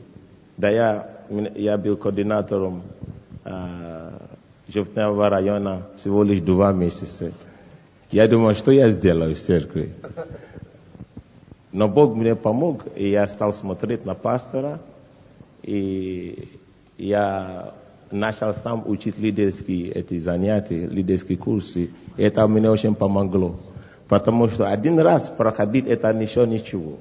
Потому что это же не стало разумением. Но когда я стал слушать еще раз и учить других, это начало сеяться во мне. И это очень мне помогло и до сих пор помогает. Я даже до сих пор еще учу других людей. Потому что таким образом я сам утверждаюсь в этом. Поэтому я думаю, что я лидер, который просто смотрел за другого и исследует. И состоялся. Дайте Богу аплодисменты. Разве это не класс? Вот почему я просил такие свидетельства? Потому что я хочу помочь вам строить церковь без слез. Чтобы вы могли, не просто сюда приходить и слышать у проповеди, и не знать, как это применять потом у себя дома. А чтобы вы видели, какие стратегии, способы, какие мудрости. Вот это учение, которое я вас преподавал, я делал его, я жил так. Я делал это. И чтобы вы могли видеть, как это произошло с самого низа. И чтобы такого человека, который тоже приходит к вам в церковь, с самого низа, помочь ему состояться и стать кем-то. Хорошо? Давайте еще одно свидетельство такое послушаем. Я вообще-то, если по правде, я себя никогда не считала лидером. Но по этим определениям я поняла, что я рожденный лидер. Потому что везде, где бы я ни появлялась, вот еще до того, как я пришла к Богу, я оставляла о себе какой-то след. То есть люди начинали двигаться за мной. И даже сейчас, когда я встречаю людей, с которыми я училась или с которыми я работала, они мне всегда говорят, ты же была всегда лидером, ты была у нас лидером. Но я так как-то не придавала этому значения. Но когда я пришла к Богу, вот когда я познакомилась с пастором, то когда начиналась только церковь, потому что я стояла у самых истоков церкви, то, в общем-то, я вмешивалась во все, абсолютно в каждое служение. В каждом служении, не было такого служения, к которому бы я не проявляла какой-то интерес. И я всегда там начинала командовать. Там были лидеры, но я видела что-то неправильно, и я сразу туда влазила и начинала командовать. Вот, допустим, какая у меня была позиция в церкви. Я чувствовала себя отставшей какой-то, умственно, мне так всегда казалось. И я всегда старалась, я боялась сцены. Я всегда старалась, как пастор ТП, допустим, уступить место кому-то именно на сцене. Пусть я буду командовать тут, на таком уровне. А пусть кто-то там будет на сцене. То есть, если я знала, что мне нужно выйти на сцену и что-то говорить, у меня уже с утра был испорчен день. Я целый день об этом думала. Мне надо было переступить через какую-то стеснительность. Я даже через какие-то комплексы, чтобы подняться и выйти. Хотя никто этого никогда не замечал. И, допустим, если были какие-то мероприятия или что-то такое важное, где нужно было взять на себя ответственность, я всегда думаю, надо же сделать что-то такое экстремальное, надо сделать. Но я жду, думаю, да кто я такая? Пусть выйдут те, которые там посильнее меня. И тогда, когда я вижу, что никто не решается, тогда я беру инициативу, я беру ответственность на себя. То есть я пришла к такому определению, что я лидер рожденный, но мне не хватало знаний. И когда я пришла в церковь... Видите, что я говорю? Я говорю, что есть разница между рожденным лидером и руководителем. То, что ты рожденный лидер, это еще не значит, что ты будешь руководителем.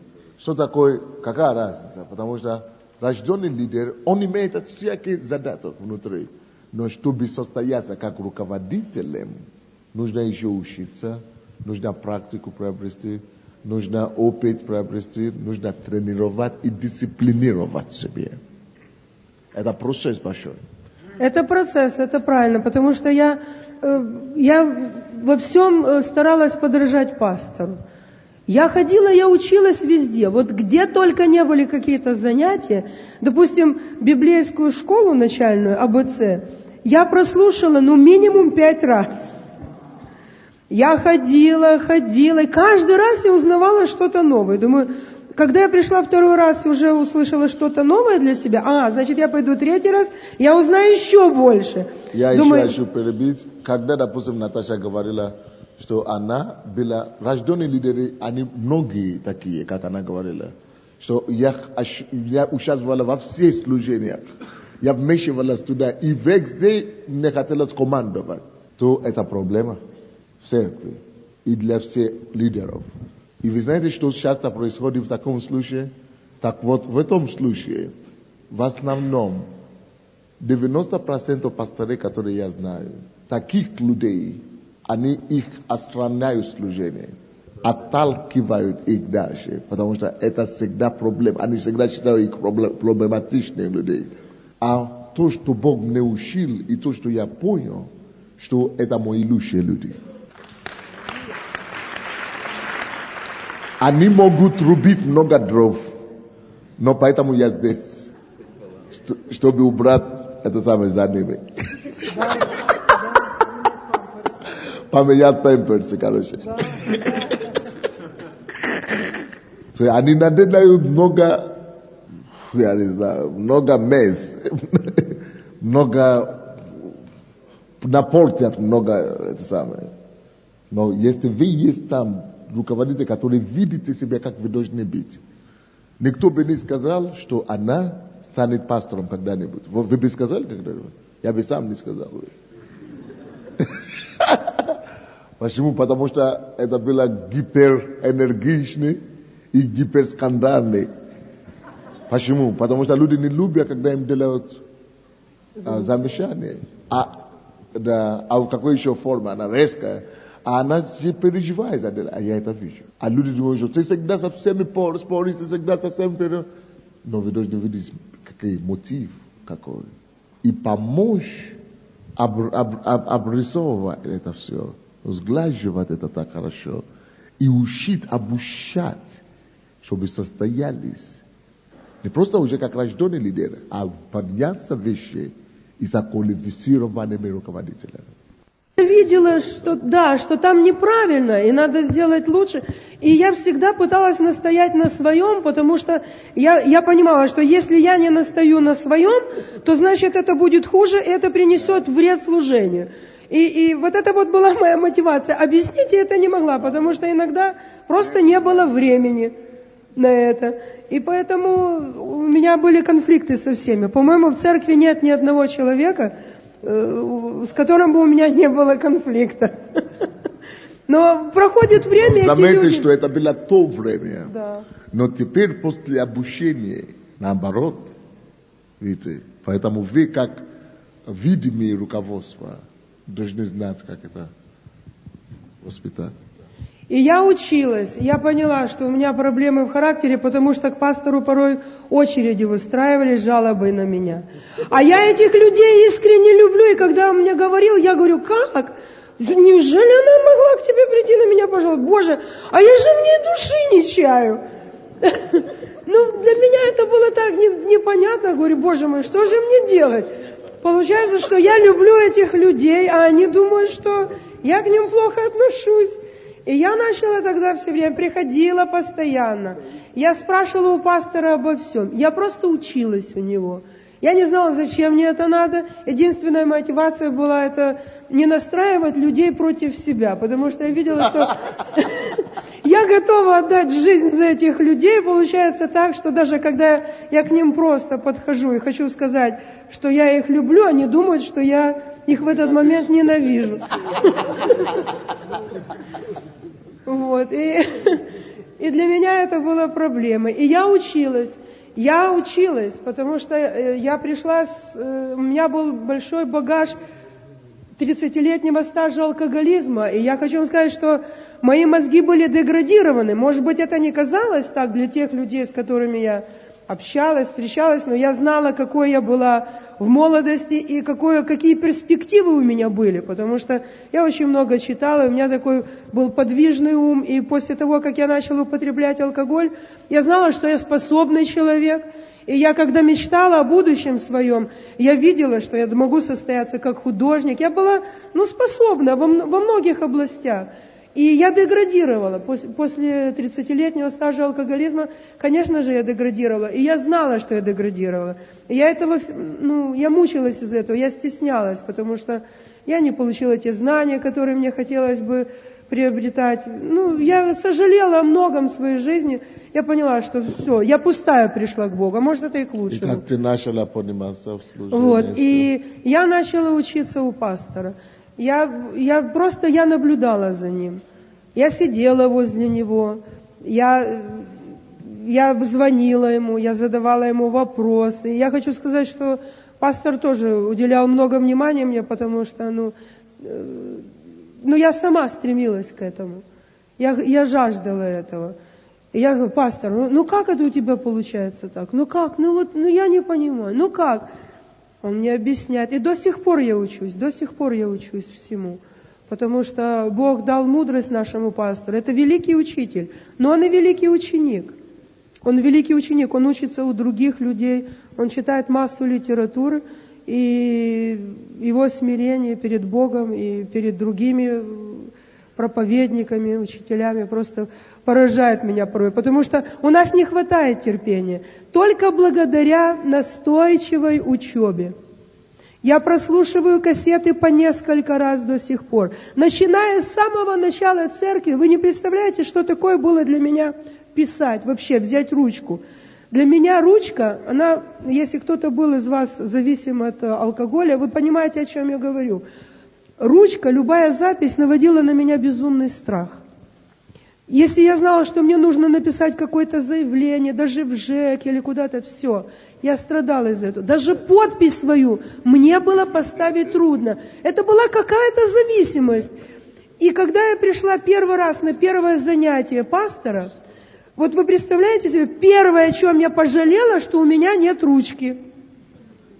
На следующее занятие БЦ, для меня это были как лекции, как курсы. Церкви-то еще не было. Я приготовила для себя, я купила, не тетрадь, до тетради у меня дело еще не дошло, но я купила записную книжку, и ручку, я уже пришла с ручкой. И с самого первого дня абсолютно все я фиксировала, у меня все эти тетради, все эти записи, все самые даже маленькие клочки бумажки, я все это храню. Я даже сейчас прибегаю к ним, потому что я стала пастором церкви, и мне приходится вспоминать, чему он учил с самого начала. И мне это во многом помогает, все те конспекты. Поэтому я начала учиться. И я думаю, что благодаря тому, что я пыталась, конечно, это не удается, но я пыталась во всем подражать ему. Как ты двигалась по служению? По служению, Бог меня начал поднимать, потому что, Он же видел мое сердце и мое желание служить другим людям. Это сострадание, которое было во мне к тем людям, которые бросили, которые пили, наркоманы, алкоголики. И я с пастором поделилась. То есть, вы знаете, я была очень чувствительна к Духу Святому. Прославление. Сначала я была в прославлении, потому что тогда церковь только начиналась, и некому было петь. И когда, я помню, пастор спросил, первый раз он спросил, кто из вас хотел бы быть в группе прославления? И я первая подняла руку. Я держу эту руку, а сама думаю: Боже, куда ты лезешь? Тебе почти полтинник. Эта рука, вы знаете, как будто бы кто-то ее поднял, и она окаменела. И я была в первой группе прославления. Это было первое служение в нашей церкви. И я пела в группе прославления, пока я не подняла, что уже группа прославления стоит, и там у нас была лидер девочка, и уже пошли другие ребята петь. Вот тут я поняла, мне нужно это оставить. Я еще, может, и не сознавала этого, но я подошла к пастору, я посоветовала с ним, потому что я почувствовала, что когда я иду на это служение, у меня мутить начинает. То есть у меня появилась даже какой-то, знаете, неприязнь. И я в ужас пришла, думаю, Боже мой, что это со мной такое? Я посоветовалась с пастором, он говорит, наверное, тебе нужно найти другое служение. Я не знала как. Я не знала, как обнаружить это другое служение, но Бог начал тоже помогать, потому что вдруг у меня пропал аппетит. Если я что-то съедала, меня начинало тошнить. Я опять иду к пастору. Он говорит, наверное, тебе надо взять пост. Я взяла пост. Я была послушна очень. В каких-то определенных моментах все, что он говорил, я делала. И я услышала, что мне нужно обратиться к городу с просьбой, то есть со своим свидетельством. Все. Вот с этого я уже момента знала, что в церкви я могу начать вот такое служение для алкоголиков и наркоманов. То есть наркоцентр. И я заявила тогда так, что в нашей церкви есть наркоцентр. Я когда это сказала в эфир, уже было просто поздно. Уже прозвучало это. И так началось служение с алкоголиками и наркоманами. У меня дома. У меня всегда на все хватало смелости. То есть я делала какой-то шаг, и я уже никогда не отступала. Я потом задумывалась, Боже, зачем я это сделала? Как я это буду делать? Но вот смелость толкала меня, вот что-то меня всегда двигало. И я думаю, это то, что я родилась лидером. То есть то, что во мне уже жило, оно начало проявляться. А что касается пастор, может, еще что-то нужно сказать? Да. Вот. Начал подниматься реабилитационный центр, он начался у меня дома. Я не смотрела ни на эти уставы, ни на регистрацию. Меня это не волновало и не волнует до последнего времени. Я не с этого начала. У себя в квартире. Потом была такая ситуация. У нас в это время начали подниматься домашние группы. Пастор начал делать первые лидерские собрания, и он сказал, что районы, у нас были люди из других районов, из разных, должны разбиться на домашние группы. Я уже вела реабилитационный центр, но у меня все время в голове, в Дарнице нет ни одной домашней группы. В Дарнице нет ни одной домашней группы. Хотя я знала, что есть люди из Дарницы. И все время у меня параллельно с моим репцентром крутилась у меня эта Дарница. Думаю, зачем мне это надо, эта Дарница? И я начала в этой Дарнице лидерскую домашнюю группу. Я начала там. И я подняла лидера там. Вы понимаете, это же тоже какие-то качества, да, к чему это относится? Да, от домашней группы, потом что следующее? Потом следующий этап пошел, пастор начал создавать, так же, как пастор АТП, он пригласил меня, в духовный совет. Для меня это было большой новостью. Думаю, я в духовном совете. Потом проходит какое-то время, и среди духовного совета, среди всех координаторов, я не была даже координатором района. Я просто вела репцентр, группу реабилитационного центра. Пастор меня назначает председателем духовного совета. Я не знаю, как для всех, но я была поражена как громом, больше всех. Кто угодно, но только не я. То есть, вы понимаете, я не видела себя никогда лидером. Но эти качества, которые были заложены, они проявляли все равно. Пастор видел это во мне. И к чему я все это веду? Что сегодня, когда я уже состоялась как пастор, и я пастор более чем 2000-й церкви, то у меня, я вспоминаю, как допустим, не хватает терпения к некоторым людям, да? Есть пассивные такие, действительно, есть такие выскочки, которые лезут вперед, но я всегда вспоминаю, как мой пастор был терпелив ко мне. И как он поднял из тех, которые были никакими, людей, которые сегодня состоялись, многие как большие служители и как пастыря. И на этом примере постоянно я учусь. Даже если я допускаю какую-то ошибку в своем служении, в отношении к людям, все равно я прихожу домой. Я прокручиваю это. Я вспоминаю, как бы пастор поступил на моем месте. Я даже позвоню ему и признаюсь, что я сделала какой-то промах. И говорю ему: пастор, вы знаете, вот я так-то и так-то, я вот приняла решение. И он советует мне, я прислушаюсь к его советам. И я могу переступить через все, я могу извиниться перед тем человеком, по отношению к которому я поступила неправильно, только для того, чтобы ободрить его, вытащить его и поднять его так же, как поднял меня в свое время пастор. Окей, спасибо. Я пастор из Николаева, и я не пастор из Церкви Слова Веры, но воспитан на всем, что здесь происходит. Когда Бог мне открыл, что я буду пастором, я очень как-то воспринял, потому что я думаю, зачем эти заботы? Я был в религиозной церкви, видел, как все это делается. Думаю, не хочу ничего этого. И когда я познакомился с моей женой, как она сказала потом уже позже, она сказала обо мне только короткую фразу: «Тютя-матютя». Это был я. Я был убит жизнью, я ни к чему не стремился. Так иногда были какие-то всплески, но потом я быстро садился. Как мама моя говорит, взлетал и падал. Такой был я все время. Когда я первый раз попал в эту церковь, Бог мне сказал, что пастор будет моим духовным отцом. Я сначала удивился, а потом обрадовался. Думаю, такой пастор большой, значит, у меня что-то есть там немножко хорошего. Потом Бог насильно послал нас учиться в Иисусновин с моей женой. Мы тут прошли хорошую школу, многому научились. И я начал в церковь еще перед тем, как учиться. И когда я учился с женой, она фактически развалилась, там осталось 4 человека. После окончания я вернулся к себе домой. Я уже стал больше знать и начал двигаться вперед. И так было странно. Церковь то растет, то падает, то растет, то падает. Я начал искать причины всего этого, почему это происходит. Я многого не понимал. И вот перед Новым годом Бог сказал мне, чтобы я купил кассеты с НД, все, которые есть в этом году. И моя жена ко мне подходит перед отъездом и говорит: Саша, вот так Бог сказал. И когда я купил эти кассеты, начал их слушать, во мне все полностью перевернулось. Я стал дисциплинированным, то есть я стал работать над собой активно. Я стал работать над людьми, которые подо мной. И начал что-то происходить. Здесь пастор сидит из Николаева. Он обо мне говорит: радикальный пастор. Тебя тяжело, говорит, понять. Ты очень такой радикальный. Когда я начал двигаться в этом всем, меня запретили пастыря остальные. Это внегласно, но люди из других церквей стали ходить слушать то, что я говорю.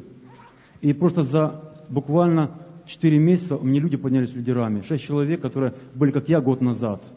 Я просто вижу это все. И Бог мне дал схему. Сейчас у меня в церкви 35 человек. Но Бог показал, как будет 100 в конце этого года. И я сидел просто говорю: Бог, ну что ж дальше? И Он мне показал то, что сейчас делает СНД. Он мне показал схему 12, только не так немножко, как здесь. Воспитание лидеров. То есть я воспитываю своих 12, мощно воспитываю. Они своих 12. Получается сколько? 144. Этот процесс просто необратим. Все это потому, что я слушаю здесь, в этой школе, которая происходит в Киеве. Я полностью изменился, я другой человек. И теперь моя жена обо мне говорит очень интересную фразу. Она говорит: Саша, ты муж Божий. Я стою, проповедую, она говорит: Саша, я тебя не узнаю. Я говорю: я плохо проповедовал сегодня. Она говорит: нет, ты другой. Это все кассеты.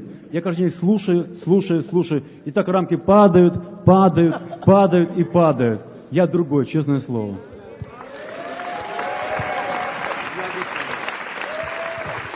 Твердины падают и падают, твердины падают и падают.